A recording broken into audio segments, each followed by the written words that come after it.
Bardong.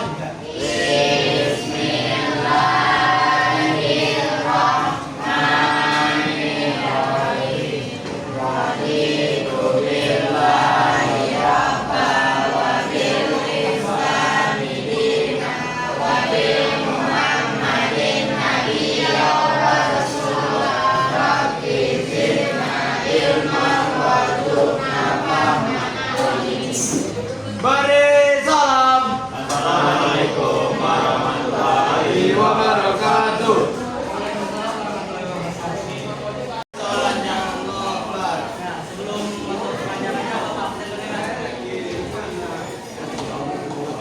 Abdul Karim. Kau dibilangnya orang. Adrian. Almira. Andini. Aulia. Hakim. Awang. Bianca. Dahlia. Karisa. Dapa. Zakira. Sakit.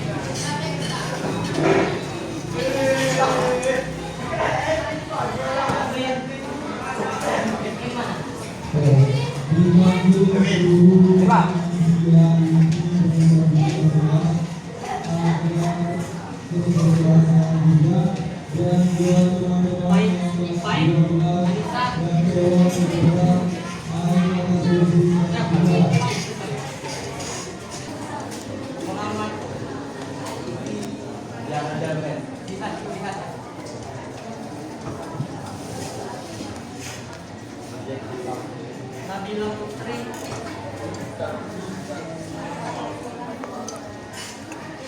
Nabila Yasmin. Nafisa.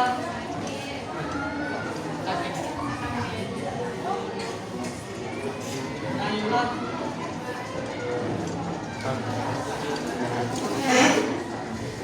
Putri.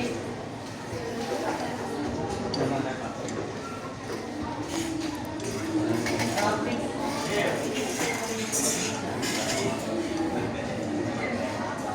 Ria.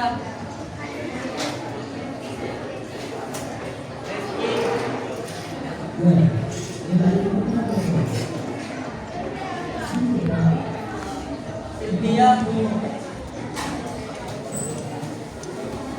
Safira.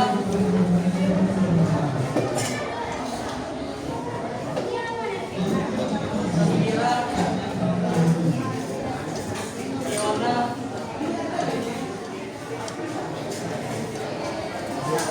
Wahyu.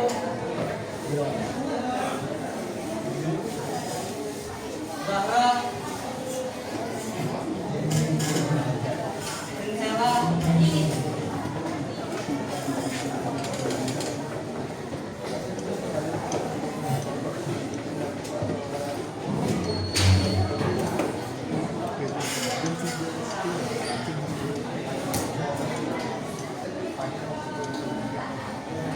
Terakhir minggu kemarin belajar apa?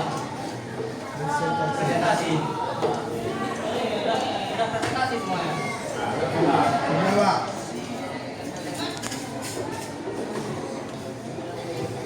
Bukunya ada kan? Kita buka dulu yang halaman 44. Coba. 44. Fokus tuh.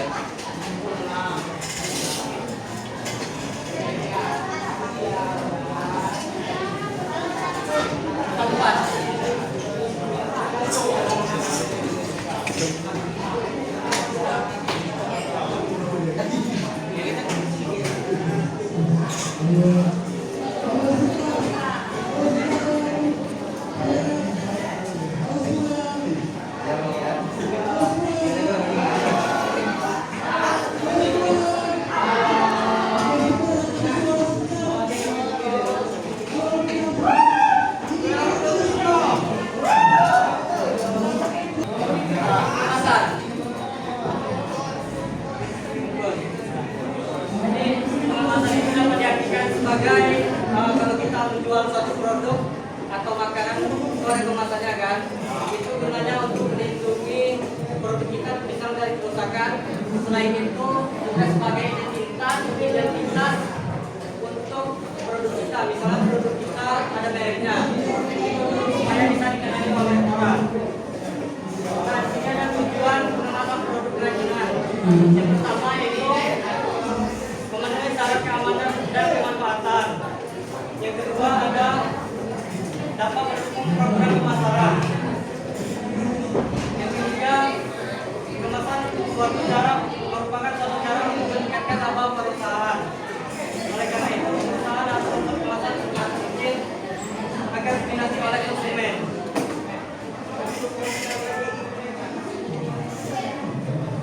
Misalnya produk kita dengan produk orang lainnya sebagai pembeda dan dikenali oleh konsumen.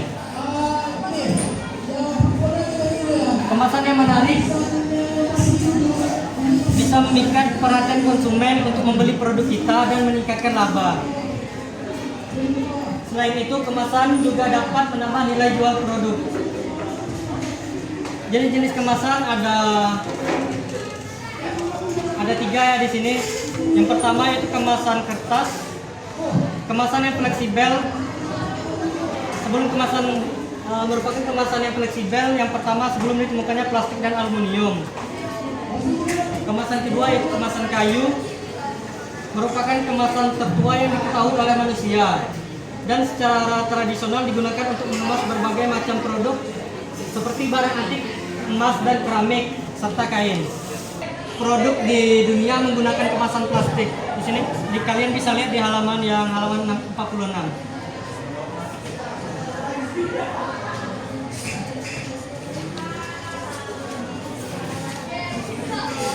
Ini materi kemasan mungkin kalian bisa baca lebih lanjut lagi. Kalau ada yang nggak dipahami, boleh ditanyakan ke Bapak. Soalnya ini masuk kata Pak Iwan tadi, ini masuk ke ujian kalian.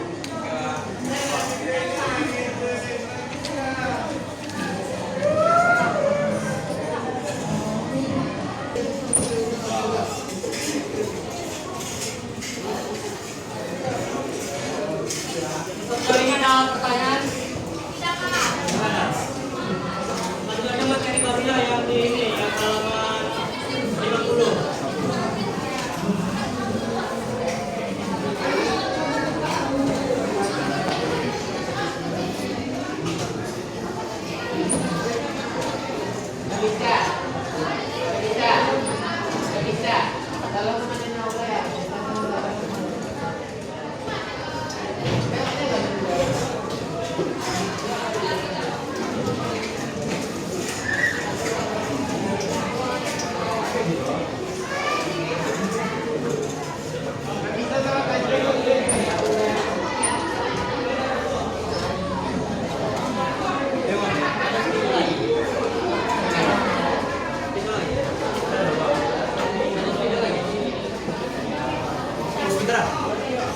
Yaitu kita masukkan perhitungan titik 4 atau break-even point. Saya tahu apa itu break-even point? Saya tahu? Saya tahu. Coba buka halaman 50 ya bukunya. Nah, di sini ada buatkan break-even point, di mana suatu perusahaan dalam operasinya tidak memperoleh laba dan juga tidak memiliki kerugian. Atau dengan kata lain, total biaya sama dengan total penjualan, sehingga tidak ada laba dan tidak ada rugi. Jadi kalau modalnya itu 100.000, dijual produknya mendapatkan nilai 100.000 juga, itu namanya ditimpas. Kalau harga jual produknya lakunya di modalnya misalnya 100.000, lakunya 200.000, itu ada laba, akan ada keuntungan. Itu tidak disebut break-even point atau ditimpas. Ya, biasa disebut ditimpas itu kalau seimbang, tidak ada kerugian atau tidak ada keuntungan. Paham semua ya?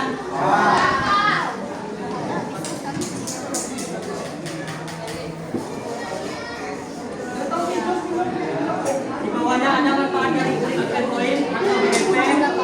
Yang pertama ada alat perencanaan untuk menghasilkan laba.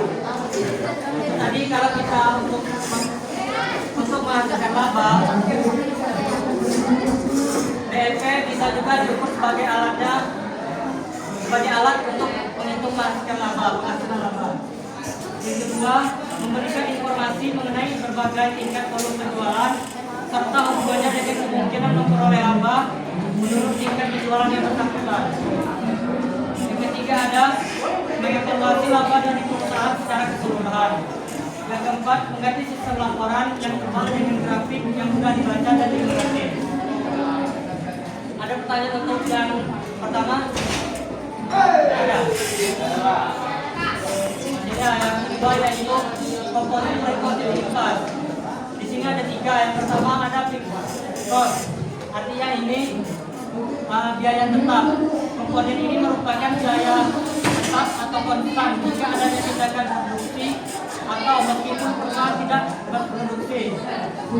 Contoh dari biaya ini ada tenaga kerja. Walaupun produksinya berkurang atau berlebih, biaya tenaga kerjanya akan tetap tidak bertambah atau tidak berkurang, seperti gaji. Yang kedua ada variable cost atau biaya variabel.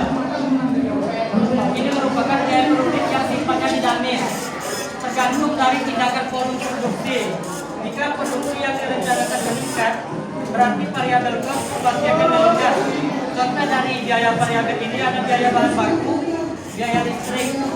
Kalau kita memproduksi suatu barang, kalau barang yang banyak pasti biaya listrik juga akan meningkat. Yang ketiga ada selling price atau harga jual. Komponen ini adalah harga jual per unit barang atau jasa yang telah kita produksi.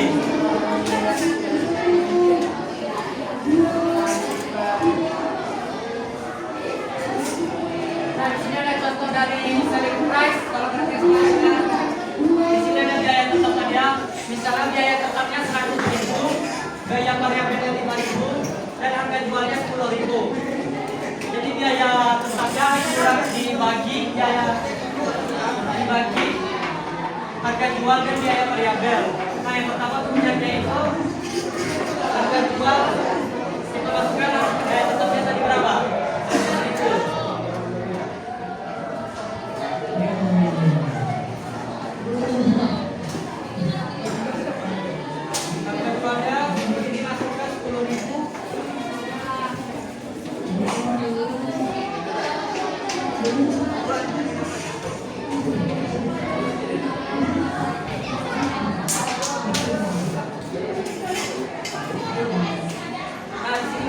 Kita turunkan 100 juta, harga jualnya kan di sini 10.000, kita turunkan sama biaya variabelnya 5.000.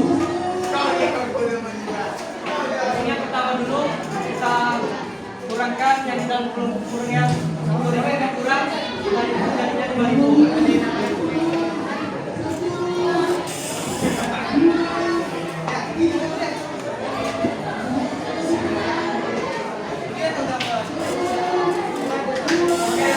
Ini turunkan dulu 100-nya,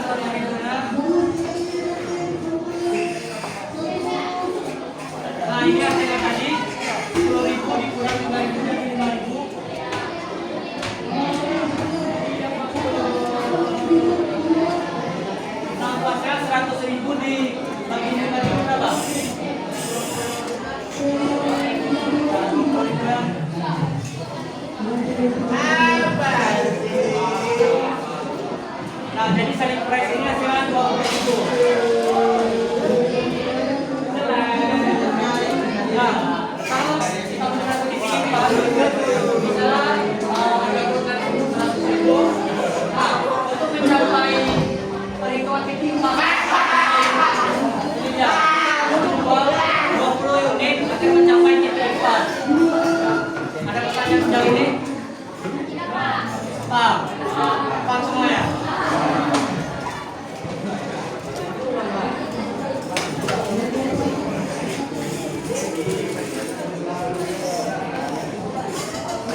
Ambil itu bos. Tas mas.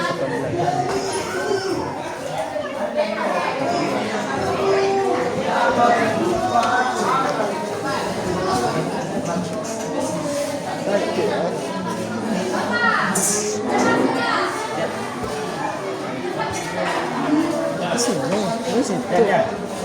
Ambil tasnya. Tas tua.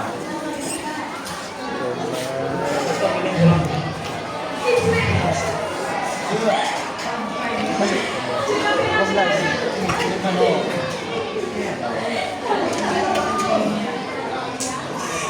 Masih 18 Pak. Masih 18 Pak. Positif.